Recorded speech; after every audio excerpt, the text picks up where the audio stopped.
تو ایک کندھے پہ امام حسن کا سر ہوتا تھا اور دوسرے پہ امام حسین کا سر اقدس ہوتا تھا، اور فرماتی ہیں رات کو کبھی حسنین کریمین دودھ مانگتے تو میں اٹھتی دودھ دینے کے لیے، تو حضور فرماتے لیٹ جاؤ آج میرے ساتھ سوئے ہیں تو دودھ بھی میں ہی پلاؤں گا، تو محبوب اٹھتے ان کے لیے دودھ لاتے برتن سے نکال کے، حضور نے انہیں وقت دیا اور پھر ان کی چھوٹی چھوٹی چیزوں کا خیال رکھا، صحیح بخاری میں موجود ہے، تربیت پر توجہ دی۔ امام حسین تشریف لائے، ابھی عمر مبارک 7 سال کے قریب تھی، مسجد نبوی میں صدقے کی کھجوروں کا ڈھیر لگا ہوا تھا۔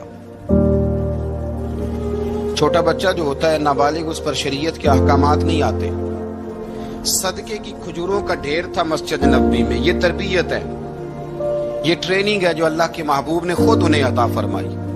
صدقے کی کھجوروں کا ڈھیر تھا، امام حسین حضور کے ساتھ آئے تو امام علی مقام نے ایک کھجور اٹھا کے منہ میں رکھ لی۔ شارحین نے لکھا ہے لگتا یہ ہے کہ کئی دنوں کی بھوک تھی، کیونکہ یہ فاقہ اہل بیت کا بڑا محبوب ہے، مجبور نہیں تھے، وہ تو خزانوں کے مالک تھے، پر غریبوں سے محبت کی وجہ سے فاقے کیا کرتے تھے، یہ ان کی پسند ہے فاقہ کرنا۔ لیکن کھجور امام علی مقام نے رکھ لی تو اللہ کے رسول نے گلے میں انگلی ڈال کے نکال دی، تو فرمایا حسین یہ صدقہ ہے، یہ میری اہل بیت کے لیے درست نہیں ہے۔ حضور نے خود تربیت کی، اور پھر سیدہ فاطمہ الزہرا نے اپنے بچوں کو تراشا، ان پر محنت کی۔ میں اکثر گزارش کرتا ہوں دوستوں سے، میں کہتا ہوں کربلا کا واقعہ کوئی حادثاتی نہیں ہے، اس کے پیچھے پوری ایک لاجک ہے، اس کے پیچھے پورا ایک فلسفہ ہے۔ ایسے ہی کوئی آدمی 3 دن بھوکا پیاسا رہ سکتا ہے؟ کسی آدمی کو صبح اس نے کھانا کھایا اور شام تک کھانا نہ ملے تو ٹانگیں کانپتی ہیں۔ رمضان المبارک میں عبادت کی نیت سے روزہ رکھنے والے بھی شام کو بڑے پریشان ہو جاتے، اور مسلسل 3 دن کھانا نہ کھایا جائے اور پانی نہ پیا جائے، اور حال یہ ہے کہ وہی آدمی تلوار لے کے میدان میں نکلے اور اس کی حالت یہ ہو کہ لوگ اس کے آگے دوڑنا شروع کر دیں، ہزاروں کی فوجیں تاب نہ لا سکے۔ علی کا گھر بھی وہ گھر ہے کہ جس گھر کا ہر ایک بچہ جسے دیکھو وہی شیر خدا معلوم ہوتا ہے۔ جناب صالبہ بیٹھے تھے، فرمایا فلان کو بلا کے لاؤ۔ جب بلانے گئے تو رستے میں عورت پہ نظر پڑی، پہلی نظر تو معاف ہے لیکن دوبارہ دیکھ بیٹھے، دوبارہ نظر پڑی تو پریشان ہو گئے۔ خیال آیا میں نے تو خیانت کی اپنے نبی پاک سے، حضور نے تو منع کیا یہ کام کرنے سے۔ اب واپس حضور کے پاس نہیں آئے، جنگل میں چلے گئے۔ ابن قدامہ نے کتاب التوابین میں اس روایت کو لکھا ہے، کہتے ہیں 40 دن وہ پہاڑوں میں روتے رہے کہ یا اللہ مجھ سے غلطی ہو گئی۔ کتنے دن؟ اب ہمارا شغل ہے، اس کو لوگ گناہ ہی نہیں سمجھتے، بدنگاہی تو کوئی گناہ ہی نہیں، اب تو یہ شغل ہے۔ اب تو ہمارے ہاں معاذ اللہ تعالیٰ سیانے بیانے بندے بیچ بیٹھے ہوتے ہیں جب یہ باتیں ہو رہی ہوتی ہیں، یہ شغل ہے ہمارا۔ اب تو ابا کے سامنے بچہ وال پیپر گندی تصویر کا لگایا ہوتا ہے، پر وہ کہتا ہے با عمر ہے نا جی، عمر ہے نا جی، مجھے پتہ ہی نہیں ہے کتنا گند کر رہا ہے، یہ تباہ ہو جائے گا روحانی طور پر اگر یہ گند دیکھنے میں الجھ گیا۔ تو امام شافعی کا فتویٰ ہے جس کی نظر گندی ہوتی ہے اس کا حافظہ کمزور ہوتا ہے، وہ کوئی بڑا کام نہیں کر سکتا، وہ نفسیات کا مریض ہو جاتا ہے جو گندی نظر والا آدمی ہوتا ہے۔ ہمیں پتہ ہی نہیں کہ ہمارے مسائل اصل میں ہیں کیا۔ تو 40 دن جنگل میں روتے رہے، 40 دن۔ محبوب سارا کچھ جانتے تھے پر خاموش رہے۔ حضرت جبریل امین حاضر ہوئے، عرض کی یا رسول اللہ آپ کا وہ غلام رو رہا ہے، اور آپ کہتا اسے بلا لے، میں نے اس کا گناہ معاف کر دیا۔ نبی پاک صلی اللہ علیہ وسلم نے حضرت مولا علی شیر خدا اور جناب سلمان فارسی کو بھیجا، فرمایا فلاں جگہ ہے لے آؤ۔ کہتے ہیں جب ہم گئے تو 2 پہاڑوں کے درمیان جناب سالبہ تڑپ کے رو رہے، ہمیں دیکھ کے اور روئے، کہنے لگی علی میرے بارے میں کوئی آیت تو نہیں نازل ہو گئی؟ تو کہا نہیں، چل حضور نے بلایا ہے۔ کہا اچھا حضور کہتے کیا تھے، فرماتے کیا تھے؟ کہا پتہ نہیں لیکن بلایا ہے۔ کہتے جب ہمارے ساتھ چلنے لگے مسجد نبوی قریب آئی تو کہنے لگے علی بہت بڑا گناہ کر بیٹھا ہوں، نظریں میلی ہو گئی، وضو نہیں آنکھوں کا، مجھے ڈائریکٹ نہ لے کے جاؤ حضور کے پاس، جب نبی پاک نماز کی نیت باندھ لینا پھر میں جاؤں گا، میں پیچھے کھڑا ہو جاؤں گا حضور کے۔ میری طبیعت میں حوصلہ نہیں، اور یہاں تو پتہ نہیں میں کس طرح عشق رسول کا دعویٰ کرتا ہوں ممبر پر بیٹھ کر، اور ہماری یہ میلاد آئے گا تو محفل میلاد میں اس طرح کے دعوے ہوں گے اسٹیج پر کہ علمان و لفیظ، پتہ نہیں کیا کیا لوگ کہہ دیں گے، پتہ نہیں ہم کیا ہے۔ اور ہم کیا کہہ رہے ہیں؟ من آنم کے مرد آنم، پتہ ہی نہیں اور کتنا بڑا دعویٰ کر دیا کہ میرے اندر طاقت نہیں سامنا کرتے۔ مولا علی فرماتے ہیں جب حضور نے مغرب کی نماز کی نیت باندھی تو انہوں نے بھی پیچھے نیت باندھ لی۔ اتفاق کی بات یہ کہ حضور نے پہلی رکعت میں سورہ انفطار پڑھنی شروع کر دی، اذا السماء انفطرت واذا الکواکب انتثرت واذا البحار فجرت۔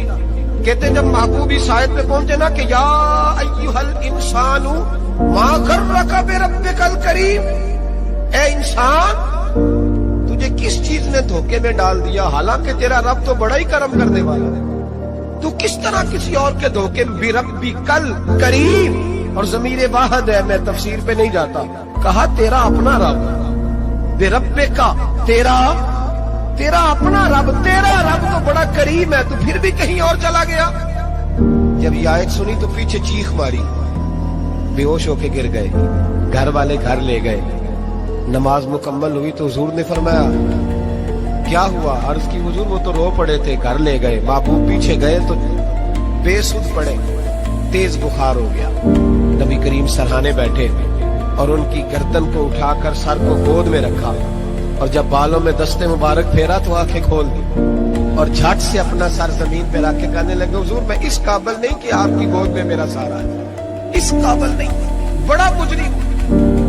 محبوب نے فرمایا تجھے مبارک ہو، رب نے تجھے معاف کر دیا ہے، اللہ بھی راضی ہے، میں بھی راضی ہوں۔ اب حضور کے قدموں کے قریب آئے تو کہنے لگے حضور آپ راضی ہیں؟ کہا راضی ہوں۔ فرمایا پھر میرے لیے دعا کریں، اللہ اسی رضا میں مجھے قبول کر لے۔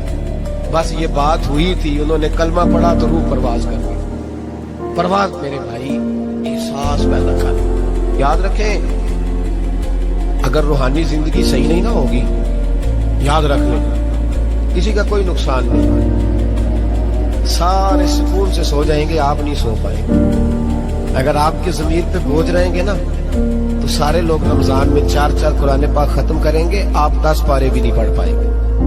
اگر آپ اپنے آپ کو صحیح نہیں کریں گے، روحانی زندگی بحال نہیں ہوگی، تو یاد رکھنا بڑا اپنا آپ سارا کچھ سجا کے ظاہراً بڑے پرہیزگار بن کے بھی اپنے ضمیر کی عدالت میں فیصلہ اپنے حق میں نہیں کرا پائے گا۔